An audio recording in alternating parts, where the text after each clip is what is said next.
Hello everyone. Today on Scottish Memories we are chatting to my old friend and Scottish actor Gareth Morrison.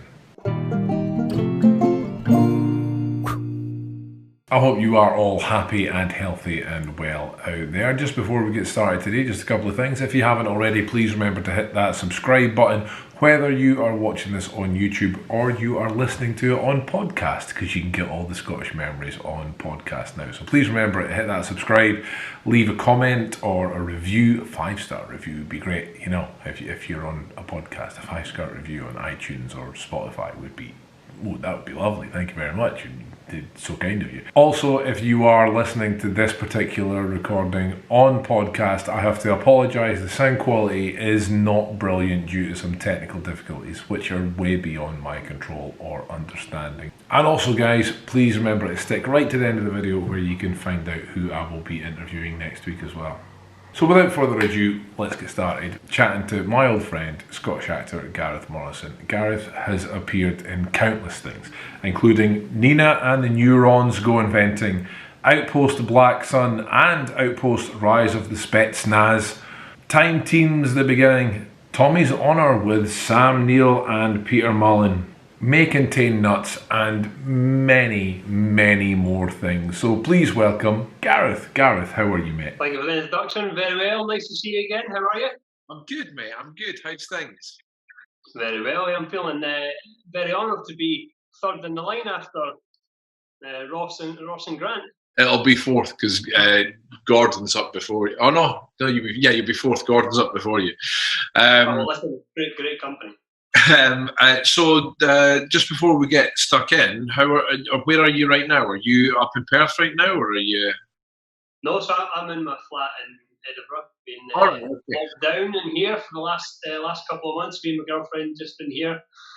It is what it is. You know, we're getting on with it. Yeah, everyone's safe and healthy. Yeah, no, that's the main thing. Everybody's safe and healthy. Everyone's well, so that's the main thing. Good, but you're a Perth lad. So what was it like? What was your main haunts when you were growing up there? Well, actually, I'll tell you a little secret. I was born in Dundee. Right. So technically, a Dundonian. Is that a secret because you're ashamed, or? No. Most people think I'm from Perth because I grew up in Perth and my family home is in Perthshire, just out in Errol. But most people don't know that I'm actually secretly a Dundonian. Right. But no, like I said, I grew up in Perth. My folks are just on the outskirts of Perth in a wee village called Errol. Well, actually, outside that again. So proper country boy. But you know, my high school, everything was in Perth. I would, if I could get a lift into town, I would go into Perth. The haunts, I suppose, if you're talking about going out and about when I was a teenager, I remember it was the ice bucket, I think it was called. One of the only clubs that you could go to in Perth at that time. Okay. When I was in high school, you know, we would do stuff like that. But Perth's a great city. You know, it's the heart of Scotland. You know, you're pretty much, let's say, 90 minutes from most places. It's actually one of the most central sort of places. If you want to use that as a base to go to other places, really, isn't it? Yeah. I mean, I don't know if this is fact, but a lot of people call it the heart of Scotland. Just I suppose purely because you can just go everywhere from Perth's Point. Yeah. Which is what we did when I was growing up as a family. We would just go on jaunts everywhere, all over the shop. So was it like day trips all over Scotland, or did you holiday all over Scotland? Well, I've heard this from a few people that, you know, their families didn't really do the traditional 2-week holiday every year, and my family certainly wasn't that. My dad had still does, has a timber business, so he was double busy with that all day, every day, week in, week out. So holidays, in terms of the traditional 2 weeks away, we didn't have. But what we did do is we just went everywhere on trips, day trips, couple of days away, all over the shop. I mean, we went to, all your usuals like Loch Earn, Loch Lomond, Loch Ness, Bankery, Bankfoot, St Andrews, all those usual sort of places. coming through to Edinburgh for the day, the zoo, things like that. We would just go on day trips all over the place. What was your favourite then? Well, I just enjoyed going to places, and I had that quite a lot when I worked with my dad in his timber business when I was young. Okay.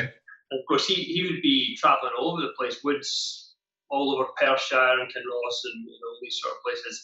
So I would just get to visit these places as we were working, and then say it was a day trip. My gran had a camper van, this really old style camper van. You push the roof up, and there was a couple of beds in there and all this kind of stuff. So we would all pile in there, maybe my sister, my mum, myself, my gran. We would just take off and go to places, pitch up and stay a couple of nights, just mess about and wherever. I remember in I think it was maybe Bankery we went to, and there was sort of a caravan park-esque kind of place that we pitched up, and it was by some lake somewhere, and it was a forest, and it was really nice. I maybe shouldn't say this, but me and my sister were out all the time, like just playing in the woods, because the other option was there was no toilet in the camper van, so you either went out and played or you watched Granny go in the bucket. So that was your. You should say that, but that's just a memory I have. Those kind of things. Family to enjoy, yeah. Mum was going to kill me for that one, but it's just something that sticks in your mind. The same with picnics were such a big thing. My gran and my mum would make wee picnics, and you would take that, and I'm not a big fan of picnics, or I wasn't back then, and maybe it's because of, it'd be, my gran would boil eggs till they were grey, and you'd get them, and there'd be like a bag of melted butter in somewhere, and then a loaf of stale bread, and chicken that was overcooked, and all this kind of stuff. So I just remember those memories of as it is today, like some rainy, dreary day, sitting in the back of the camper van, passing around overcooked eggs with a bit of salt or all that sort of stuff. So maybe that's why I don't like picnics, or was never a fan of picnics. But saying that, I mean, it was always great times. And Scotland, all over the place, has just beautiful sights wherever you go. Yeah, we're quite lucky, really. It's amazing, and then like I say, we would do, because we're country, we would do a lot of the scenic stuff, but we'd also come into the cities, Glasgow quite a lot, and like I say, Edinburgh was always a favourite. We'd always take day trips, because it's an hour and a half from Perth to Edinburgh, maybe a bit quicker. Yeah. So you'd all pile in the car, go over the bridge, and of course you'd pay the toll back then. Yeah. And you would come into Edinburgh and just spend the day just looking around, or like say going to the zoo, or remember a favourite of my family was coming to the Royal Highlands show. Right. Ingleton. Yeah.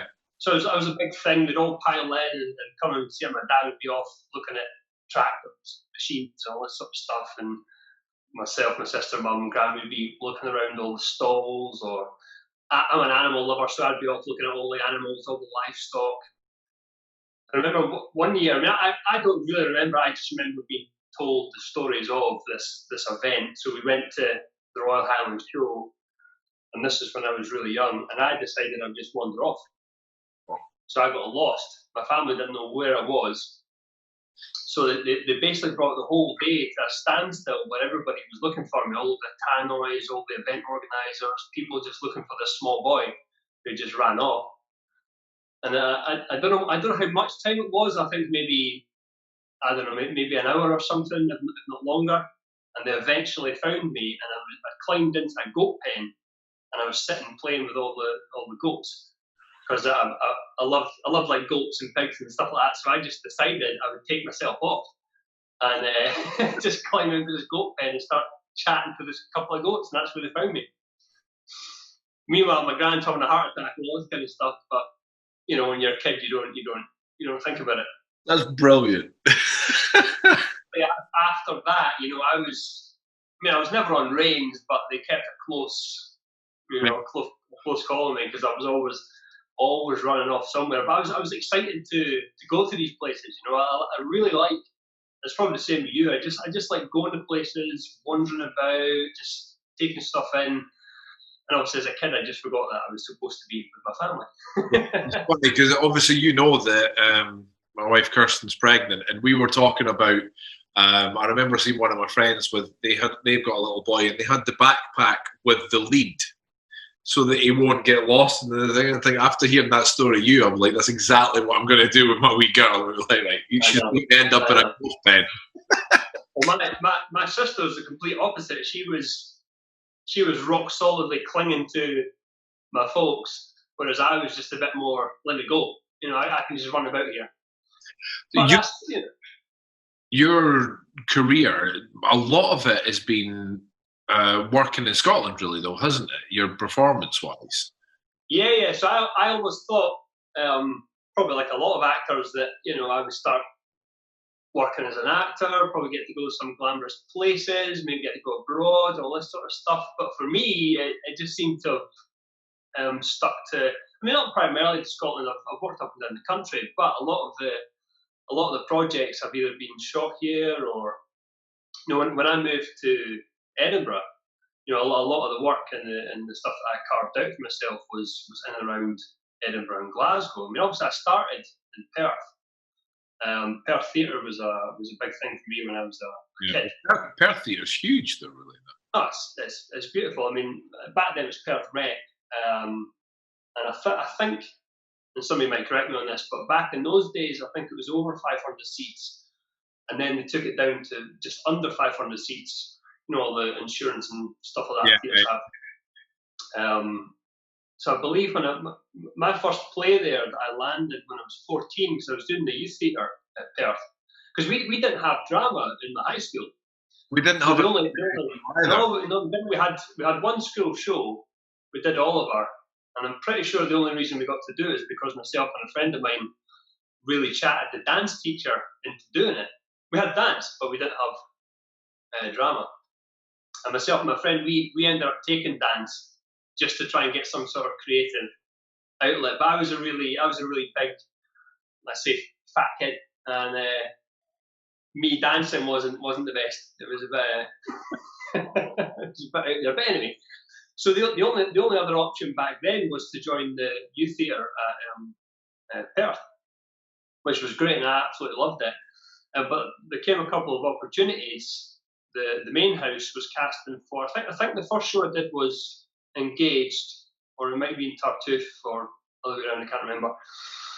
But there was an opportunity came, and the director came through to the youth theatre and asked if a few of us wanted to audition for the part of. One was a young policeman and one was a boy. So I got the part of the boy, and then later on, I got cast as a young policeman because obviously I was big. I was really big, so I could get away with it.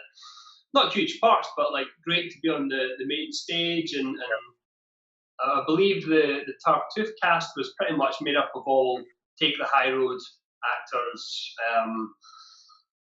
Derek Lord, Alec Haggis, Leslie Mackey, people like that. Yeah. So it was just great to see those actors working and being allowed to be involved with them in the rehearsal process. And as much as my parts weren't massive at that age, it was just great for me being 14, 15.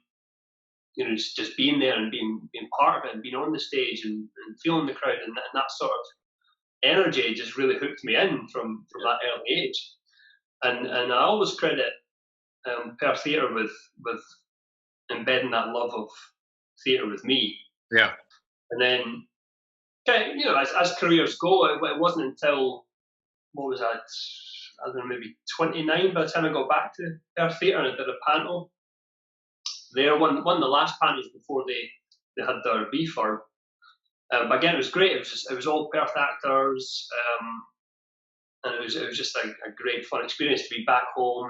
Playing the home theatre again. It's just such a nice theatre. Yeah. And again, like even growing up there and going to the plays and seeing actors, Martin James and Andy Gray and people like that, just watching them from the stalls was great as well. They're just powerful actors, and it just instilled that. That's what I want to do with my life. Yeah.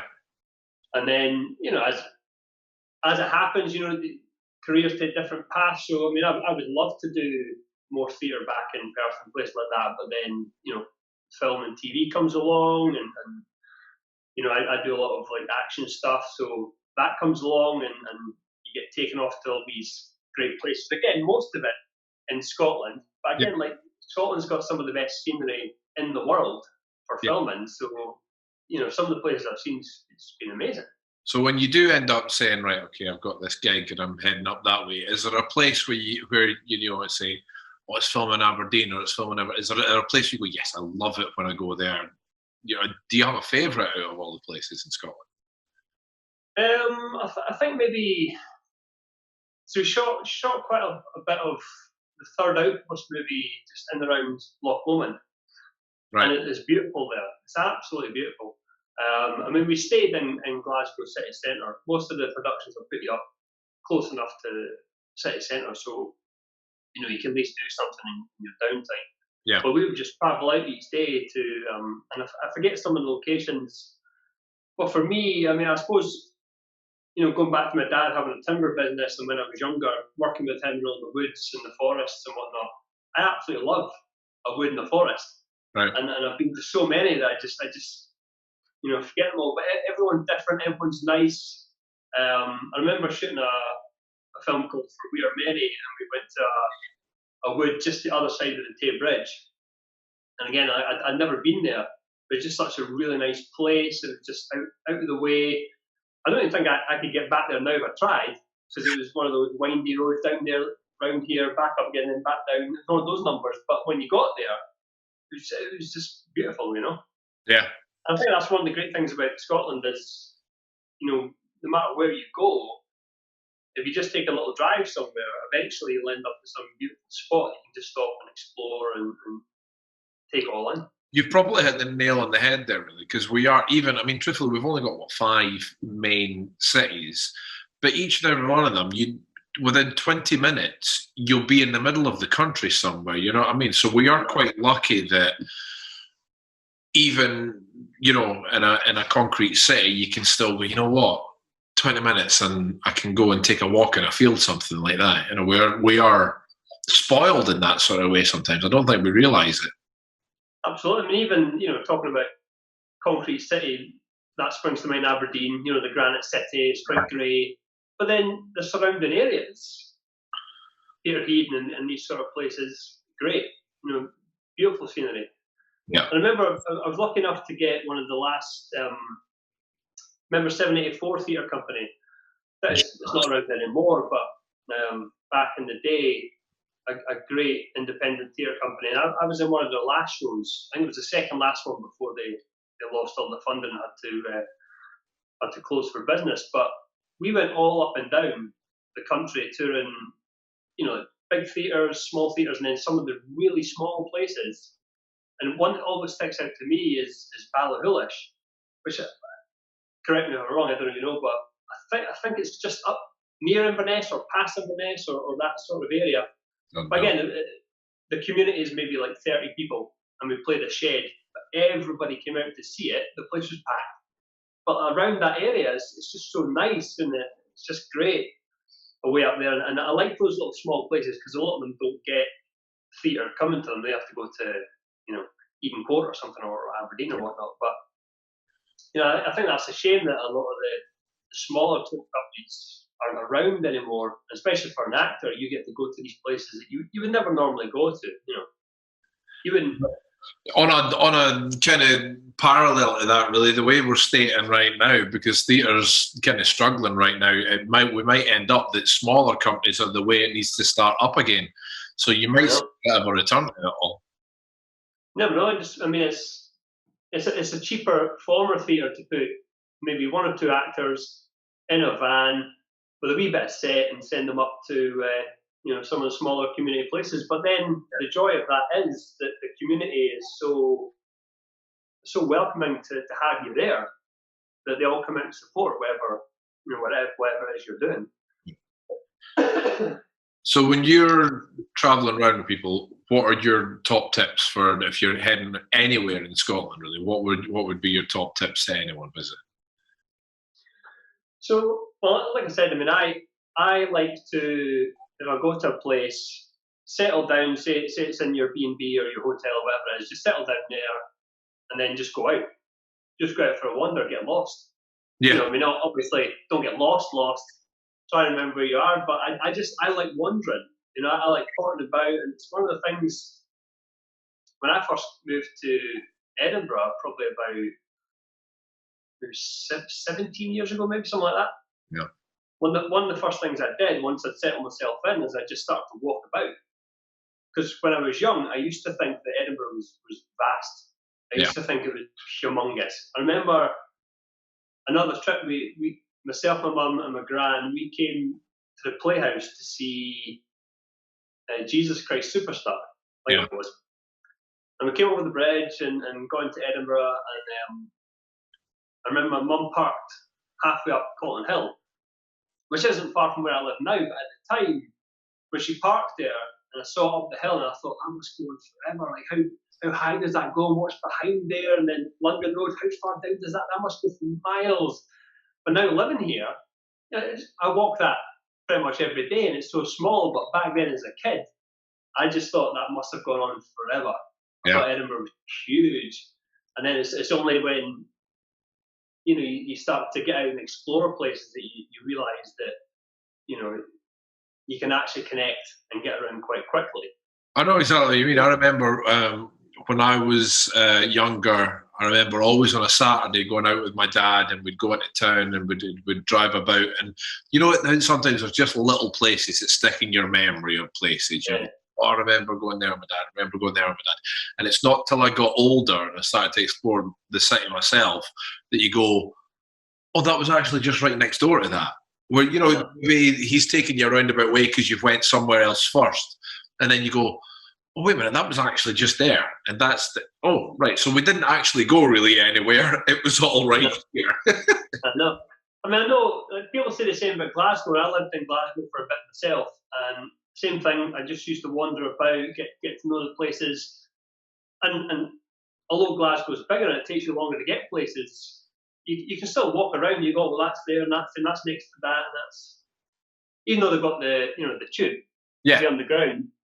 You can walk all those stations if you've got the time, of course. I mean, not everybody likes to wander about and have the time just to wander about, but it is genuinely one of my favourite things to do is just wander about. And I mean, other folk have said, but with Edinburgh, there's always a little new nook and cranny to find somewhere. And I don't know if you agree, but I find that Edinburgh's like each little bit has their own feel to it. So you've got Leith has its own little feel, and Morningside has its own wee feel. Dean's Village, Stockbridge, they're all like little mini villages that are all. Actually, I've never actually thought about it in that way, but you're absolutely right. If you go to like the new town, the old town, like you said, Dean Village, Stockbridge, they are all got their own unique character in the city itself. So even though they're lucky if it's a mile between some of these places that we've just mentioned, they are completely different. You're spot on there, actually. Yeah. I know, and again, I would say if anybody, not just Edinburgh, but any of the cities that you go to, just get out and have a wander about. It's the same with Stirling or Inverness or Aberdeen or any sort of places. I mean, I know there's you need to get in a car or maybe get a bus out to some places, but for the most part, you can just get out and walk. Yeah, it's an amazing country for walking, getting out and about. And if you come to Edinburgh, man, I know we both have a love affair for Edinburgh. And there's so many things you can do, not just in the town, but you can go to Arthur's Seat, or you can go out to Musselburgh or something like that. You can just take yourself off somewhere and have a little day out in some of these places. Yeah. And there's always so much stuff to do. Yeah, I suppose we are quite spoiled with the history and things in Edinburgh. I'll have to say, for me, I do enjoy when I get an excuse to go through to Glasgow, or to go up to Stirling or places like that. Because although I do love my home city, I mean, the banter that you get in Glasgow is different from the banter you get in Edinburgh. You know, Absolutely. you're right. Just getting out and exploring is probably one of the top tips you could give anyone, really. And don't be afraid. We're not going to bite. Yeah, exactly. No, and also, like, you know, get out and about and explore, but then if you get hungry, there's amazing places to eat around Edinburgh or Glasgow or any of these sort of places. You know, Scotland's cuisine is some of the best in the world, so there's that element as well. You know, just get out and try all these different places. And I was kind of lucky enough a few years back. I don't know if you remember when the restaurant festival was on the go in Edinburgh. Yeah. So I got the job of presenting that, and it was great. I mean, I got to try all the fine dining, the little independent restaurants, the chain restaurants, just everything. And Edinburgh has such a wealth of, you know, the restaurant scene is great in Edinburgh. There's so much choice, you know. So for me, when I got that job as a foodie, or let's say somebody enjoys too much food, that was just a great gig to get. I mean, we started off. It was a big event in the hub, just up by the castle. Yeah. Which is an amazing building, great space. If anyone was coming, they should check out the hub. That's a great building. And their event space is beautiful. I think we had about maybe 300 people packed in who were all there to try the food. We had 3 top chefs. There was guest speakers coming on and folk who were doing food master classes and whatnot. I remember when halfway through that event we had an Italian cook, and I forget her name, but she's quite well known. She'd come over with her husband. She didn't speak a word of English, but she was coming over to do a pasta masterclass in front of the crowd. But unknown to us, she was going to be making pasta individually for 300 people on the stage. But she only had 10 minutes to do a thing before the main came out. So I'd presented the starter, then presented her on the stage, and her husband, who was a translator, he told me, "Listen, just you go off, and I'll translate for her. It'll just be easier." I was like, "Fine." So I went off the stage and went to the back, and then all of a sudden there was just big commotion in the kitchen. Some chef is going absolutely nuts because she's taking too long, and I poked my head out and realised that she was individually making pasta for every single person that was there. Wow. And then the organiser going, "You need to go and say something. You need to stop her. You need to do something because this is going to go on for 5 hours." So I went up and I told the husband, I said, "Listen, she needs to stop because we haven't got time for her to be making all this pasta." And he's like, "Oh no, she wants to. It'll be a big disrespect if she doesn't get to make the pasta for everybody." So the compromise was they started to bring out the mains to everyone that just had the pasta. She was making more pasta, and they just followed the meal on as it went along. But it was some night. But then after that, what they realised was that the whole point of the restaurant festival was to take people to the restaurants rather than have the chefs cook, because it was more about the chefs rather than the restaurants. So the whole point of it was that Edinburgh has this huge wealth of restaurants, and there's so much to try and so many places to go. So we start taking people to the restaurants. So the following years, before it closed, or before it wrapped up, we were taking maybe groups of 50 over a couple of nights, and we go to maybe like 6 places a night, and start off with canopies and a drink, and then they move on somewhere for their starter, and then their main, and then some more drinks, and then a cocktail, and then a dessert. So they got to try all these different places in and around Edinburgh. So, you know, so some of the great places that we have need to be explored as well. So if anyone's coming in, I think the same goes for any city. If anyone's coming in, scout and try some of the restaurants, you know. I have to say, it's one of the things that I get asked a lot on the channel about where's a good place to eat, where's a good place to go.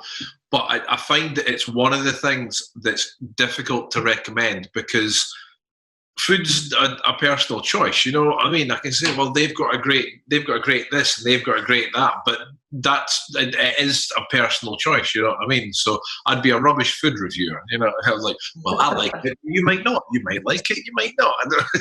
But there's so much to choose from. Yeah, I always get because of that job, I get asked a lot, where's the good places, where's it great to eat, and I'll rattle off a whole load of restaurants, but again, it's down to that person whether or not it's their kind of taste, and you've got things from fine dining to steakhouses to all these sort of places. So I would mention, say, like Mono on Southbridge. It's like a fine Italian restaurant. It's amazing, absolutely beautiful. Myself and my girlfriend love that place. But it's not everyone's taste. Some people would rather go to Chop House. Something like just get a nice steak and just get stuck in about that. Yeah. And again, we've got what's the name? Chop Chop. As I said, Chop House. Chop Chop came to mind. The Chinese got the best dumplings in pretty much all of Edinburgh. It's just a great place. It's down by Haymarket. I don't think I've been there. Again, it's one of those things that as you're wandering about, I forget the roads. Haymarket, and you just spin up round. It's on that street there. It's kind of tucked away, but once you know it's there, it's like anything else. Once you know it's there, then it's great. I suppose it's going back to what you're saying. Just don't be afraid. Get your comfy shoes on and go for a wander and see what's there. I know. Just to finish off before I let you go, Gareth, a couple of. Again, I don't like to call them quickfire because just sort of, top of your head, shortbread or tablet. That's an easy one. Shortbread all the way. You're in the minority so far. It's been tablet so far, I think. I know. Listen, I don't mind tablet, but for me, shortbread every day. I love it. Yeah. Iron Brew whiskey. I would probably, I love Iron Brew. I'm not a massive fan of fizzy juice, but I do like the odd Iron Brew. And I do like whiskey, but I'm not a fan of peak whiskey. Right. That flavour, I don't like that. But I had a flatmate years ago who worked at the whiskey tours, the whiskey experience. At Top of the Roma. Yeah. He was mad into. That's a great place to go. That and Camera Obscura, they're two great places to go. He was mad into whiskey, and he would try to educate me on the differences of whiskies and why that's a nice one and why that's whatever. And to me, I was like, just knock it back. Obviously you can't you can't taste the difference. That's for sure. I did a video for the Clydeside Distillery in Glasgow, and I went there to have a look at the installation. It was a wee video we did, and they installed it into their new tour. And I went there to have a look, and the manager came out and he said, "Well, listen, we need to try some of our whiskies." And he just lined up this row of whiskies from all different places and regions. And was this before they started you filming? They went, "There's a load of whiskey. Get that down to the camera." I know. That's what I always thought acting would be like. I would do a job and they would just give you loads of stuff because that's just what they do. But I forget. I did an episode of Monica Glen years ago, and there was a whiskey that they brought out. I forget the name of it, but it was genuinely the nicest whiskey I'd ever tasted. But I forget the name. But I'll be honest, I can't have a lot of whiskey. Can't have a lot of it. I'm a bit of a lightweight when it comes to the whiskey, but I enjoy the old dram now and again. Yeah. Mince and tatties or haggis, neeps and tatties? And I see this is easy. This haggis all the way. Yeah. Haggis all the way. I absolutely love it. And this is actually worth mentioning. I was going to mention it earlier and I forgot, because you do all the Rabbie Burns stuff at Burns Night, don't you? You do your Rabbie Burns. I don't want to say impersonating because that's not quite the right word, but yeah, it's kind of a mixed mash of everything. And again, going back to Edinburgh and how great a city it is, there's always something going on. There's always a festival or an event or something. So a couple of years ago, they created, and I worked for this event company quite a lot in between acting work. And I absolutely love events, and they decided to celebrate Chinese New Year and Burns Night in a bit of a festival. Yeah. And it's had different guises over the years, and it's kind of settled into the Burns Festival that is now. And I got hired to, do some Burns stuff, do some poetry, a bit of filming, some events, present some of the suppers and stuff like that. But of course, with that comes haggis at every single engagement that I do. Yeah. And I'm more than happy to take it away every single time. We did a press call.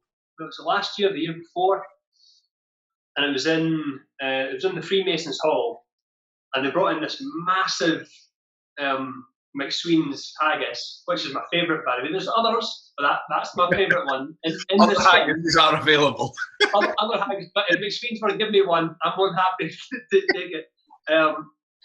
But I like it in the skin. I mean, there's nothing wrong with the plastic one, but if you get it in the natural skin, you taste that difference. But anyway, we did this press call, and we had a photo shoot lined up, and they brought in this massive, it must have been a 12 or 14 person haggis.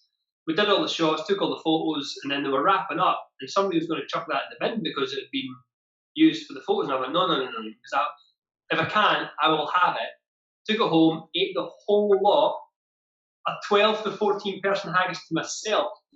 That's how much I love haggis. Just the haggis, no neeps and tatties, just the haggis. I had neeps and tatties with it and a nice whiskey sauce, but just open a haggis, give me a spoon, and I will eat all day long. Although, if you ask my mum, and this will probably send shockwaves around Scottish people, my mum puts the mince and tatties in the haggis. So she has haggis and mince together with the tatties and the meats. I've never heard of that, ever. She's combined the two favourites and put them together. And I know that'll cause a stir. You know what? I don't condone it. I must say, I don't condone it. I want the haggis on its own. I want the mince on its own. I have to say, the one time I've tried haggis, definitely where someone went, I went, really? Really? And I tried it, and it was beautiful. It was a haggis lasagna. Right, okay. And when I got told about it, I was like, no, that's not going to be nice. But then, see, when I tried it, I was like, oh, wait a minute. Hold the phone. That is lovely. So I'm not dissing your mum's idea, but I'm not going to rush out and try it. I mean, each to their own, but for me, just give me that haggis on its own, because I love it. Right, last but not least, Tunnock's tea cakes or caramel wafers? I would go tea cake on that one. See, I think I'm with you there. I think I prefer the tea. I love a caramel wafer, but I think the tea cakes have it for me. Yeah, I love a wafer, but I think, and again, going back to being a bit of a greedy boy, I could eat more tea cakes than I could wafers. I could just pop in the tea cakes one after the other. The tea cakes are perfect just for one mouthful. You know what I mean? And if it's only one bite, then that doesn't count as anything. Yeah. I know. Hey, listen, you can inhale a box of tea cakes within about 2 minutes, easy. Right. So yeah, I go with tea cake. Gareth, this has been brilliant, mate. Thank you so much for sharing your time with us. No, thank you. It's been an honour, like I say, and love the channel. Keep doing what you're doing. Congratulations on the baby. Thank you, mate. Thank you, mate. Keep yourself safe. And you. And there you have it, guys. Thank you very much to Gareth for sparing his time to come and chat to us today. I hope you enjoyed that. Hope you are enjoying these Scottish memories as much as I'm enjoying interviewing all these brilliant people. Thank you, everyone who's given up their time. And don't forget to check out next week when I will be chatting to Zara Janju. That is an interview that you don't want to miss. It was so much fun chatting to her. But remember, like, subscribe, comment, and keep yourself safe out there. Till next time. Bye, humans.